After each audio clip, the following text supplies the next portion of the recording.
Hey guys, Jonathan here from CorSec Props. Today we're going to be talking about sword blades and how to make them in Fusion 360. More importantly, how to print them effectively and make them nice and solid. So before we get into it, let's talk about a little bit about this design here. This is Ruby's John's sword from Ruby. It's a pretty old design for sort of what I've been doing, and but we're going to go in and make some small changes to it. We'll walk through those, and when we're done, hopefully it'll illustrate to you how you can make sword blades your own self. So let's jump into here. We have a couple errors, and we'll go through my mistakes. So this is probably the first version. It's kind of ugly. As you can see, it doesn't look like a sword. I mean, we're good till we get to the tip. Sword tips are extremely complicated. And here is the other one. This was a little bit cleaner, a little bit better. Not so nice. So we ditch all of that. And now we've got this nice, sexy little loft right here. And we'll get to that in a minute. So essentially, we're going to be changing quite a bit here. And so I'm going to go ahead and just remake the entire thing. And hopefully that gives you guys what you need to know. Okay, so this is the profile that we're going to use here. This is a... basically just a sketch we created here. This is the original one that we used. Could change this a little bit to give it less of a curve, but it works. It's not 100% accurate, but it's also a fictitious weapon. We're not going to have it go as deep into the weapon here, so we're just going to extrude that. We want to create a new component, and we're going to do a two-sided extrusion. So let's start here. We're gonna back this up into here.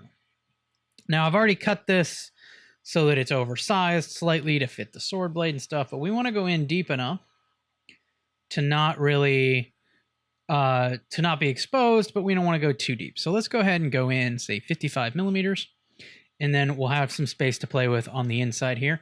And then this direction we need to come out and well, I'm gonna cheat and determine this length right here by coming to this point right here. And if you don't know, because I've started the extrusion, I can go ahead and click this point and it'll auto set that to the distance here. So it'll auto pull that extrusion out to there. We can now turn that body back off and it can go away. Now there's a lot of easier ways to do this. I could have just shortened it from the back end and done all my changes, but I'm gonna start over from the base just to kind of give you guys an idea of what to do. So go ahead and stop that. Now this is our initial body here. Oh man, this is old school stuff because this is still using transparent. This file's old, so it's using the transparent material. So let's go ahead and fix that. We're gonna hit A, and after my computer chugs for a little bit because it's old, it'll come up with this fancy display, and I'm just going to toss aluminum polished on there, and that'll be nice. Now we want to come down here to this Sword Blade 2.0. I'm trying to get better about using components correctly. So we're going to go ahead and add the context to this sword blade here. And as you can see, our extrusion is already in there. Now we're going to need a loft. So if I sneak my little tester in here, my little old file, I'm going to create a construction plane. So this is an offset plane.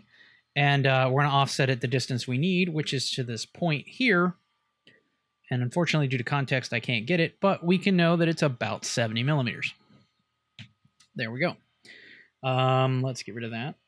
Normally, I'd have these all written down as measurements I've designed within or predetermined before I built the weapon.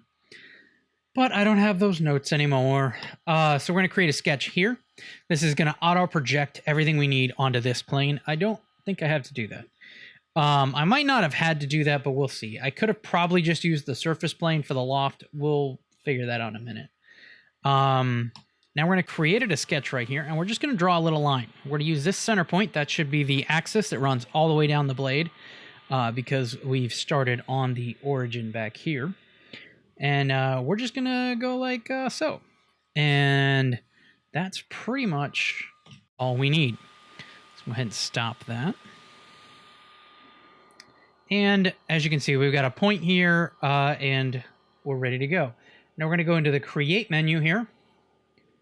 And if my menus look different than yours, just know that they're kind of, I had to change the modes because OBS doesn't like this. But now the loft command has changed a lot, but we should still be able to do what we want to do here.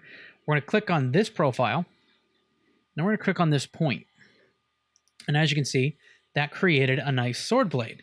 Now, there's a couple things you can do in here. We could add a rail.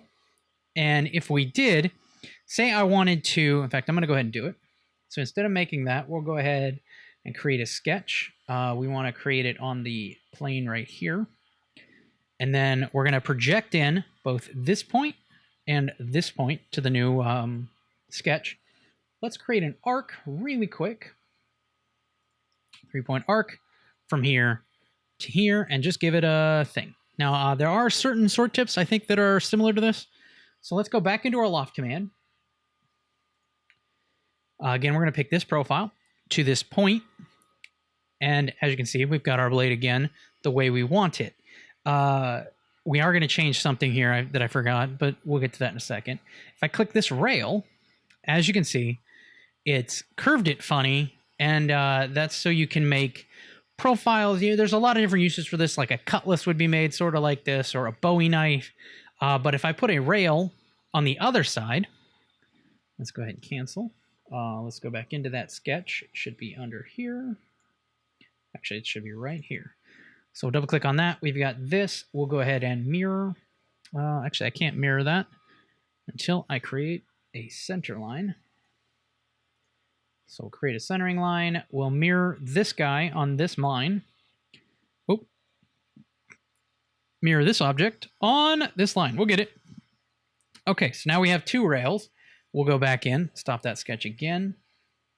Go back into the loft command, and as you can see here, if I can click on the right thing. Okay. There we go. We click to here. We add a rail, and then we add a second rail, and now we've got a nice domed tip. There are some swords that would have a tip like this. Ours does not, so we don't need that. We're just gonna, so we don't need this sketch at all. So let's go ahead and get it out of memory because this file is getting kind of bloated already. And we'll go back into the original sketch here. And we're gonna change one small thing. We're gonna add a line to here and a line to there. Now, this is a trick with the loft command that is annoying. As you can see here, this is one face. This is a face. If I'm in any environment other than loft, I can click these and then extrude the whole thing. Look, boom, done, fancy. Problem is, in loft, it won't work. So because these are projections from the body underneath, we can just delete them. You can also hit X to turn them into construction planes, and they'll disappear. Now we have this whole profile as one face. So we can hit stop again. We'll go back into our loft command. Loft this profile to this point. You cannot, at least last time I checked, you cannot loft to a line, which is frustrating. It would be handy in some situations, but normally what I'll do is fudge it by creating a really thin rectangle. I've done it before. I just can't remember exactly why.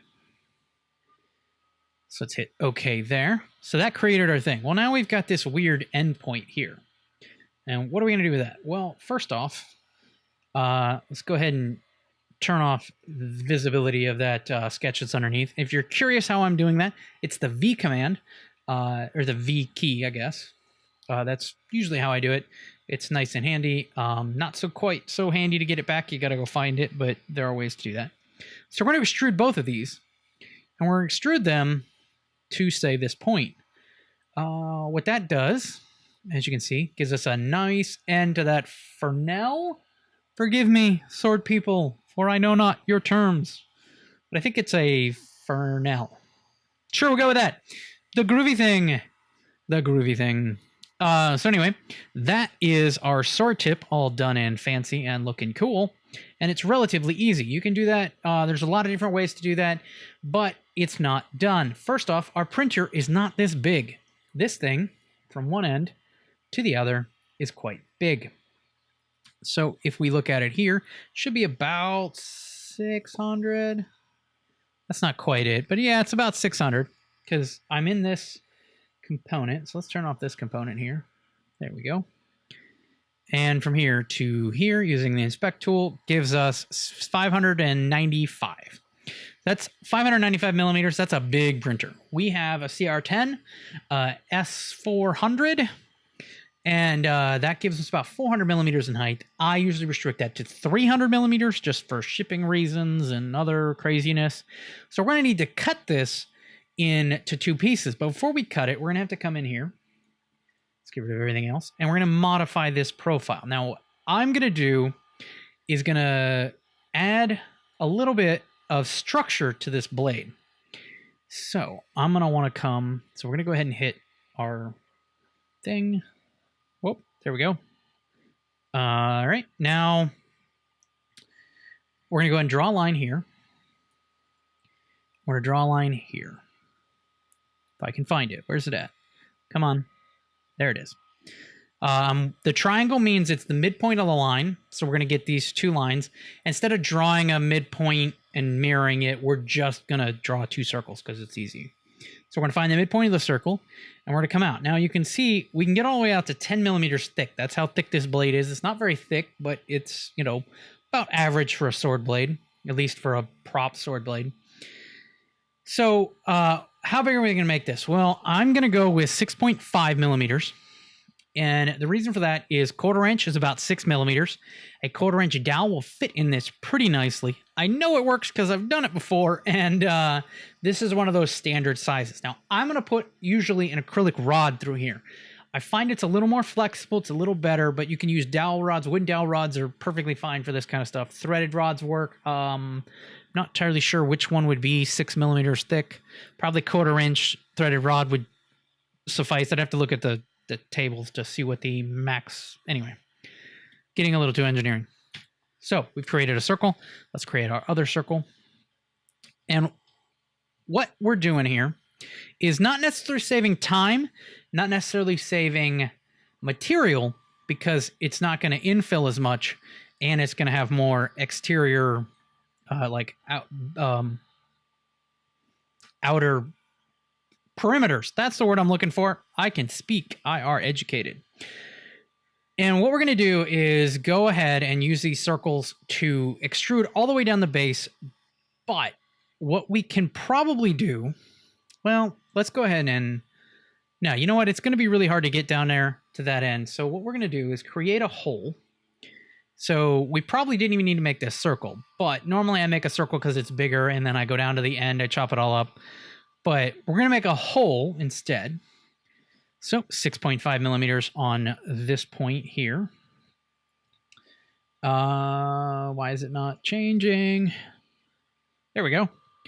And this is key. We could just extrude this, and that would be perfectly fine. But what's going to end up happening is when you get down here, you're going to have a flat edge. Now you can go manually into your slicer and tell it, don't do supports on this part, blah, blah, blah, blah, blah. That's a pain in the butt. So to idiot-proof it, which is what I normally do for files we sell or for just my own sanity, because if you do let support material run all the way up inside here, you're never going to get it out. So we want a hull type with simple. I usually just let it at 118. It's usually fine. It usually doesn't care. Anything under, well, above 45 degrees is perfectly fine. And it usually doesn't care. The slicer usually ignores it as it steps in.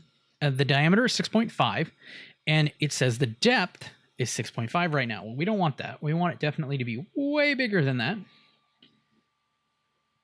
So we're going to come all the way down here, and we're going to run it almost all the way to the end of the part. And that might be a little too close, because as we start to narrow, things get a little weird. So let's just go to about here. Actually, we'll just go ahead and go 500 millimeters total.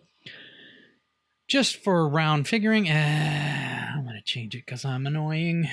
510. Sure, 510 millimeters. That's going to create a nice hole through our entire prop. So tip number alpha 75, we're going to go ahead and use the mirror command. Mirror. And we're not going to mirror a face. We're not going to mirror a body. We're going to mirror a feature. if I can click on it. There we go. So what feature are we going to mirror? We're going to mirror that hole we just made. So now we can come in here and click on this panel that's right here. So as you can see, I've already created higher efficiency for myself by not thinking through this as we began, because we didn't need to create this. Well, we needed to create one sketch. We didn't need to create these holes or the circles, none of that. But those are different ways to do it. So it's good as an example. But as you can see, we've created holes and they go all the way through the part. And they have those nice little sort of divots at the end.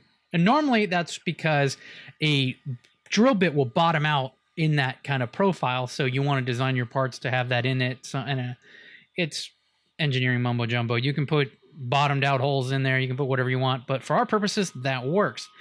Now we're going to create a construction plane. And we're going to start here. We're going to go this direction. So it's negative 300 millimeters is going to bring us to here. Now, because we know this is less than 600 millimeters, actually, you know what we're going to do? No, I don't want to get into that. Sorry, there is a way to divide by 2. Anyway, we're just going to stick it to 300 millimeters and cut this in half. So we're going to split body, hit this sword blade, use this as our tool. And now we've got 2 pieces that are roughly equidistant. So the blade is a little bit, the tip of the blade, a little bit shorter, 295, versus the actual 300 that we have from here to here. So you could average that out. Doesn't really matter. 5 millimeters, not that big a deal. And I will actually export these and print them together in our printer. And as I've said, our printer is braced, which if you're printing sword blades, I highly recommend it. It was fairly easy to do. We sort of went overkill because I had 1/2-inch rod laying around and I just wanted to get it done. But once that big printer was braced, it has no wiggle as it goes up and it prints perfectly straight blades, and I love it. So that is pretty much it on sword blades. That's a brief overview of everything, and if you are interested in seeing any other Fusion 360 type tutorials, things like that, let me know. We're gonna start to do this more regular and get a couple little bits of content out there for you guys to go over these kind of concepts, and hopefully it helps you guys make some cool stuff. So thank y'all, and I'll catch you next time.